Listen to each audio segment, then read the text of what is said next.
सभी शिक्षक साथियों को नमस्कार। बहुत-बहुत स्वागत है आपका मेरे यूट्यूब चैनल पे। तो जिसका सभी का वो बहुत ही बेसब्री से इंतज़ार था कि म्यूचुअल ट्रांसफ़र की लिस्ट कब आएगी, तो वो जारी हो चुकी है और उसके संबंध में जो एक बहुत ही ज़्यादा महत्वपूर्ण आदेश भी जारी हो चुका है। तो आपका जितना भी वेट था, जितना भी इंतज़ार था, वो ख़त्म हो चुका है। तो हमें कहाँ से पीडीएफ डाउनलोड करनी है? पहले तो inter district transfer dot UPSDC dot GOV dot in पे जाएँगे वेबसाइट पे, तो यहाँ पे मोर का ऑप्शन आएगा। मोर के ऑप्शन पे जब आप क्लिक करेंगे, ये देखिए इस तरीके से कुछ आ जाएगा। पारस्पर अंतरजनपदीय जनपदीय स्थानांतरण प्रक्रिया 2023-24 के अंतर्गत परस्पर स्थानांतरित शिक्षकों की सूची। तो इस पे आप जब क्लिक कर देंगे तो आपका जो पीडीएफ का ऑप्शन आएगा डाउनलोड करने का, तो आप यहाँ से डाउनलोड कर लेंगे और डाउनलोड करेंगे तो आपको थोड़ा-सा टाइम लगेगा क्योंकि बहुत सारे पेजेज़ है इसमें, तो कुछ इस तरीके की आपकी पूरी पीडीएफ खुल के आ जाएगी। ये देखिए इसमें पूरा यही बता रखा है कि जो 19 जून 2024 को ये जारी हुई है और ये जो आदेश पारित हुआ था 30/2023 एवं पुनर्विचार याचिका संख्या जो हमारी जो केस था अजय बनाम उत्तर प्रदेश राज्य व अन्य बनाम अजय कुमार व अन्य माननीय उच्चतम न्यायालय द्वारा पारित आदेश 9/1/2024 का शासन आदेश। तो उसी के अंतर्गत जो भी हमारा पारस्पर अंतरजनपदीय स्थानांतरण की प्रक्रिया थी, उसी के अंतर्गत जिला बेसिक शिक्षा अधिकारी द्वारा किए गए सत्यापन तथा शिक्षकों द्वारा अपनी सहमति से बनाए गए पेयर के आधार पर निम्नवत सूची के आधार पर परस्पर उनके कार्यरत विद्यालय में स्थानांतरण किया जाना है।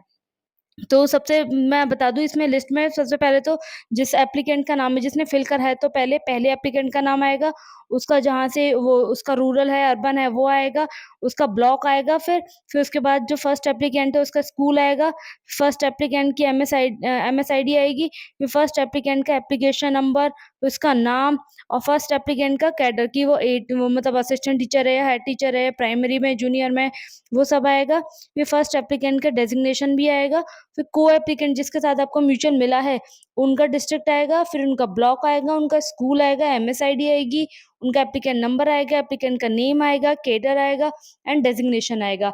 इस बार बिल्कुल एक नया चीज़ इसमें देखने को मिली है हमें कि जो पेयर है मतलब जिस स्कूल में आपका पेयर है, उसी स्कूल में इसमें ये देखिए लास्ट लाइन में बिल्कुल यही बता रखा है कि पेयर के आधार पर निम्नवत सूची के अनुसार परस्पर उनके कार्यरत विद्यालय में स्थानांतरित किया जाएगा। मतलब पहले क्या होता था कि हमें पहले ब्लॉक में कर दिया जाता था, उसी ब्लॉक में स्कूल का हमें कुछ नहीं पता होता था कि स्कूल हमें कौन सा मिलेगा कौन सा नहीं।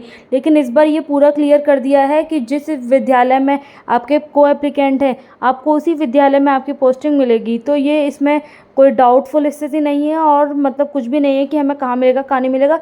इस बार वहीं मिलेगा जहाँ आपका को एप्लीकेंट आपका पहले से था। तो ये पूरा इस तरीके से होगा। आपसे अगर ये पीडीएफ डाउनलोड नहीं हो रही है तो आप मुझे कमेंट सेक्शन में मैसेज कर सकते हैं। मैं आपके लिए यहाँ पे डिस्क्रिप्शन बॉक्स में लिंक भी प्रोवाइड कर दूँगी अगर आपको इसकी पीडीएफ चाहिए तो। ये बहुत सारे मतलब इसमें पेजेज़ इसलिए और बहुत सारे हैं क्योंकि एक बार तो आप डबल-डबल नाम आएँगे क्योंकि एक बार तो आपने जैसे अप्लाई किया है तो सबसे पहले फर्स्ट एप्लीकेंट में आपका आएगा। देन जिसके साथ आपका पेयर हुआ है सेकंड में उनका आएगा। फिर सेकंड फर्स्ट में उनका भी तो आएगा जिन्होंने आपके साथ पेयर किया है क्योंकि उन्होंने भी तो एप्लीकेशन फिल किया था। तो इसीलिए इस वजह से ही ये पूरी जो लिस्ट है वो लंबी हो गई है।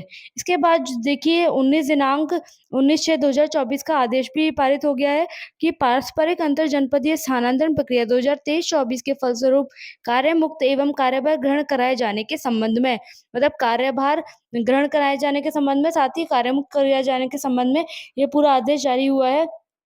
तो इसमें ये हम देख सकते हैं कि यही बोल रहे हैं कि द्वारा विकसित सॉफ्टवेयर के माध्यम से कार्रवाई करते हुए परस्पर स्थानांतरित शिक्षकों के कार्यमुक्त एवं कार्यभार कराए जाने की कार्यवाही दिनांक 19/6/2024 को करने के निर्देश दिए गए हैं। तो अध्यापकों को कार्यमुक्त किए जाने एवं कार्यभार ग्रहण कराए जाने के संबंध में कुछ इस तरीके से निर्देश हैं।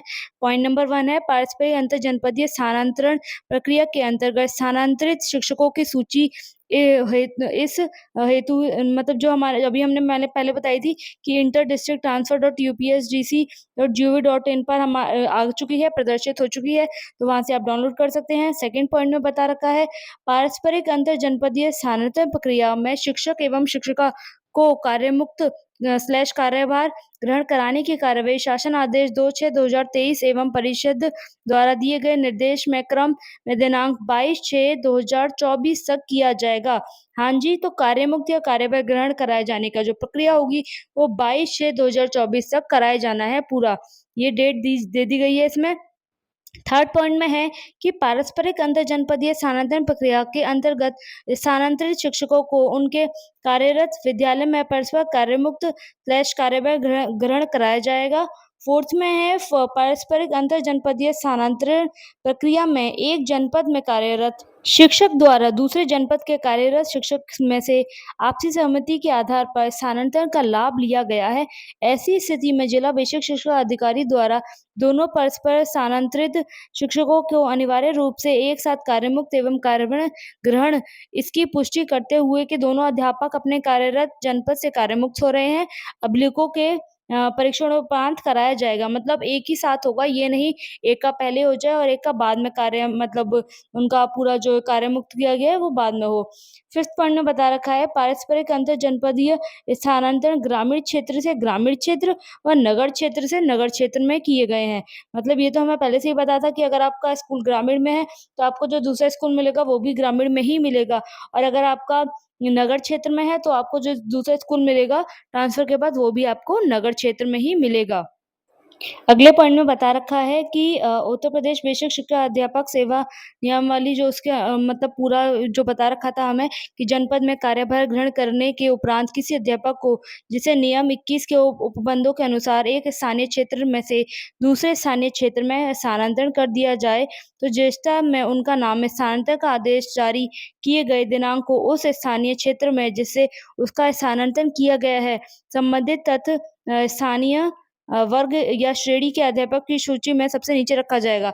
ये तो हमें पता ही है कि जो सीनियरिटी होती है, वो हमारी कम हो जाती है अगर हमारा ट्रांसफ़र हो जाता है दूसरे ज़िले में, तो ये तो हम सभी को पता है। तो ऐसा व्यक्ति किसी भी प्रतिकर का मतलब हकदार नहीं होगा, तो इस टाइप का आपको एक शपथ पत्र देना है, जब भी आप कार्यमुक्त हो मतलब आपको कार्यभार ग्रहण कराया जाएगा।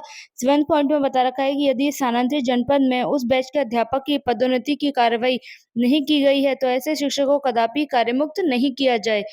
8th पॉइंट में है स्थानांतरित अध्यापक को मानव संपदा पोर्टल पर साथ-साथ कार्यमुक्त करने एवं कार्यभार ग्रहण करने की कार्रवाई की जाएगी।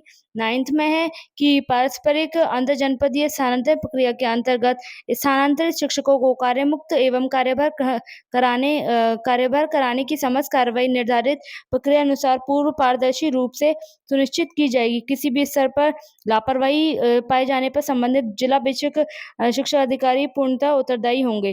तो ये पूरा हमारा सचिव का लेटर है, आप इसमें देख सकते हैं, एक-एक चीज़ इसमें क्लियर हो गई है। तो उम्मीद है आपके सारे डाउट्स इसमें क्लियर हो गए होंगे, अगर आपको फिर भी कुछ पूछना है, तो आप हमें कमेंट सेक्शन में पूछ सकते हैं। धन्यवाद।